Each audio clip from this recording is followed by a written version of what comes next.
O que acontece é que o princípio da exclusão competitiva mostra... Vamos imaginar o seguinte: você pega e joga as duas espécies juntas e a espécie A é muito forte competidora. Ela é assim, ela não deixa nada. Ela consegue excluir a espécie B porque ela comeu todo o recurso. A outra não consegue.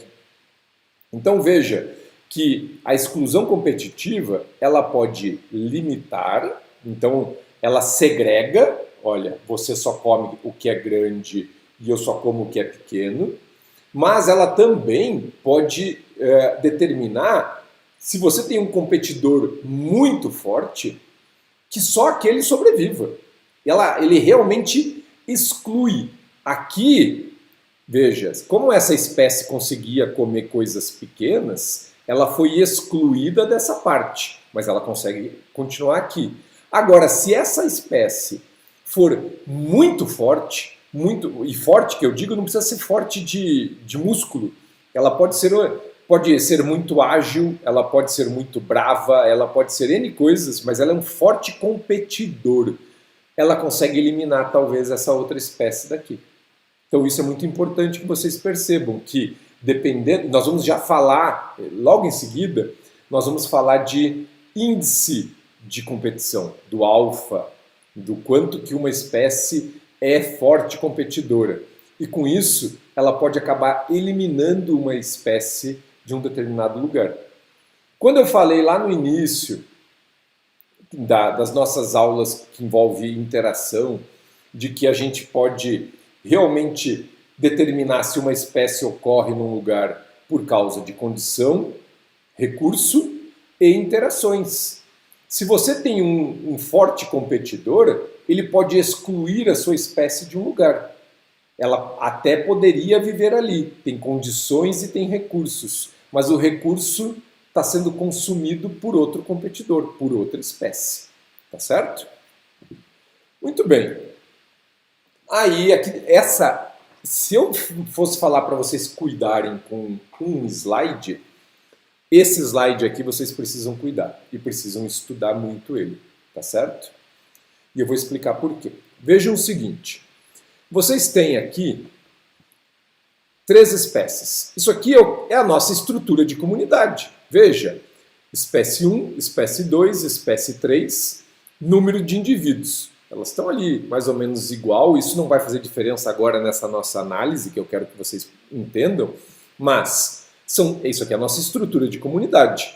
Nós temos 3 espécies que comem coisas diferentes e tem uma pequena sobreposição na dieta em cada um desses níveis aqui. Aqui a espécie 1 e 2 está competindo, aqui a espécie 2 e 3 está competindo. Agora vejam o seguinte, vamos para uma pergunta importante.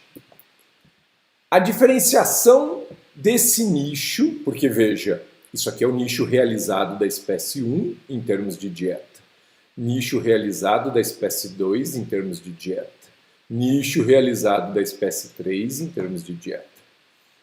Você quer saber, você pode ficar curioso ecologicamente, se essa divisão foi causada por exclusão competitiva. Será que a espécie 3 gosta também de comer o que a espécie 2 come, só que ela não consegue porque a espécie 2 está aqui? Aí a pergunta é, como é que eu posso testar isso? Tem um jeito. E esse jeito é fazer o seguinte, vamos retirar a espécie 2 desse ambiente. Vamos excluir ela e ver o que acontece. Por quê? Se você fizer um experimento com manipulação, tirando a espécie 2, e a espécie 3 aumentar a taxa de sobrevivência, você dificilmente, muitas vezes, não sabe se ela começou a comer o que a espécie 2 come. Mas o que você consegue perceber? Se você tirou a espécie 2, tudo isso daqui de recurso ficou disponível. Você quer saber se a espécie 3 come isso. De duas uma, ou você vai fazer conteúdo estomacal, e aí você vai ter que matar os bichos, ou você vai monitorar os parâmetros populacionais da espécie 3. Quais seriam? Taxa de sobrevivência 1. Por exemplo, a espécie 3, com essa disponibilidade de recurso, vive 1 ano. Se você liberar mais recurso, será que ela vive mais tempo? Essa é uma possibilidade. A outra é uma mudança na fecundidade. Com essa abundância de recurso, a espécie 3 gera 2 ovos por fêmea. Mas, tendo mais recurso, pode ser que em vez de 2 ovos, na média gere 3. Por quê? Porque ela pode destinar mais energia para produzir mais ovos e gerar mais filhotes. Essa é uma possibilidade. Ou um terceiro fator é o crescimento. Se a espécie 3, com essa restrição de comida, tiver mais comida, se ela cresce até 1,5 m, quem sabe ela agora cresce até 1,60 m. E aí com isso você consegue avaliar. Essa é uma das formas mais fáceis da gente determinar se existe exclusão competitiva.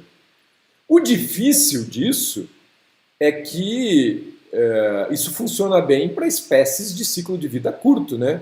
Se você vai trabalhar com vírus, borboleta, invertebrados de uma forma geral. Por quê? Rapidamente você percebe o que muda quando você tem uma disponibilização de recurso.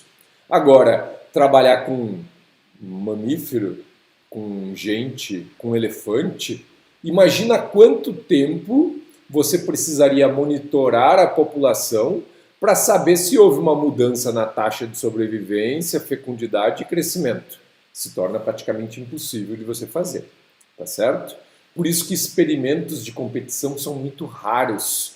É muito difícil de você quantificar isso e o quanto que está sendo feita a competição, tá bom? Não acabou, por isso que eu digo que esse slide aqui é importante. Existe uma segunda possibilidade.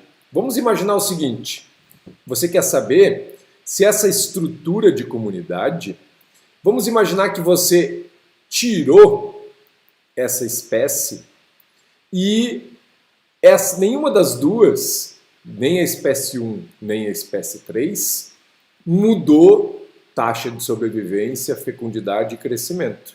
Aí você diz, então elas não competem. Não estão competindo. Mas existe uma frase chamada o fantasma da competição passada. Quem falou sobre isso a primeira vez foi o Connell, em 1981. Que vejam o seguinte, pode ser, eu estava comentando com vocês sobre, por exemplo, um peixe de boca grande, de boca pequena e coisas do gênero.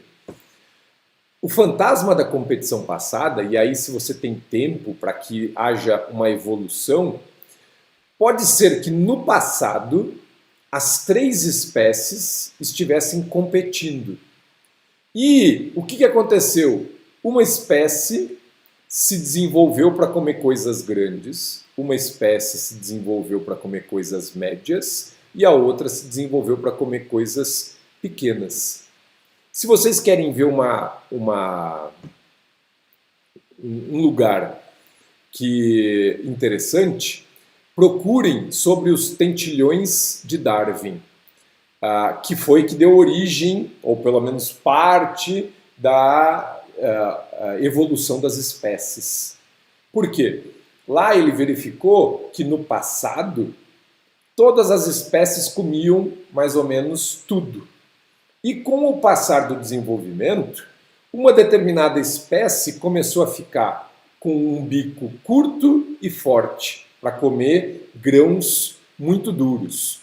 Uma outra começou a ter um bico fino e comprido para buscar a comida dentro dos galhos de árvore e de outras plantas que fica lá no fundo. O outro tem um bico parecido com o de papagaio, para quebrar umas sementes com carapaça muito forte. Com isso, hoje, mesmo que você elimine uma das espécies, por exemplo, a de bico fino e longo, as outras duas não vão conseguir comer esse recurso. Porque uma tem um bico torto e curvado e a outra tem um bico muito curto e forte. Ela jamais vai chegar lá no fundo dos galhos para conseguir pegar aquele bichinho que está dentro do tronco das árvores. Com isso, o recurso que for liberado não está disponível e não vai mudar nenhum desses parâmetros. Mas isso aconteceu lá no passado, tá certo? Obviamente que isso é muito difícil de você provar. Tá? Hoje, com genética, já é mais fácil. Lá em 81, isso aí era um conceito quase que utópico dentro dessa discussão toda. Viram que esse slide é importante, né? E existe uma teoria, e muito bem aceita, apesar de parecer pouco provável, quando a gente fala, é que as espécies nunca competiram e que sua distribuição é ao acaso. O que eles estão querendo dizer com isso? Imagina que vocês têm uma ilha vulcânica. A lava acabou de explodir no meio do mar, formou uma ilha. Não existe espécies de aves na ilha. Aí o que acontece? Passou um tempo, começou a ter alimento em cima da ilha, chegou uma ave e começou a comer coisas pequenas. Aí chegou uma outra espécie e começou a comer as coisas médias. E aí chegou uma outra espécie e começou a comer as coisas grandes. Isso tudo aconteceu ao acaso. Matematicamente, é muito interessante que os ecólogos teóricos provam matematicamente que isso é muito possível de acontecer, tá certo? Então, assim, não vamos entrar nesse mérito, mas essa seria uma terceira hipótese, tá certo? Bem, eu falei para vocês que eu ia apresentar o tal do índice de competição, ou coeficiente de competição, que é o alfa. O alfa, ele determina, vejam aqui, você tem espécie 1, espécie 2, esse W... Lembra quando nós falamos sobre se a espécie é generalista ou especialista? Pensem o seguinte, quanto maior o W, imaginem que desse eixo central, ele se estendesse, se estendesse, se estendesse, ou seja, a curva seria algo assim. E com isso, ele seria muito mais generalista. Quanto mais W uma espécie tem, mais generalista ela é, tá certo? Bom, o que isso aqui mostra para nós? Mostra que a espécie 1 gosta de temperaturas mais baixas, a espécie 2 gosta de temperaturas mais altas e que, aonde as duas se sobrepõem, elas estão competindo por, vamos imaginar, um lugar ao sol. Uma planta que, quando é só frio, só sobrevive a espécie 1. Houve uma exclusão da espécie 2, porque a espécie 2 não consegue viver aqui. Nesse ponto, ambas conseguem viver.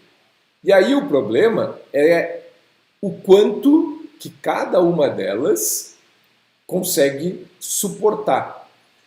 Eu vou dar um outro exemplo para que vocês possam perceber nitidamente como é que funciona o coeficiente de competição.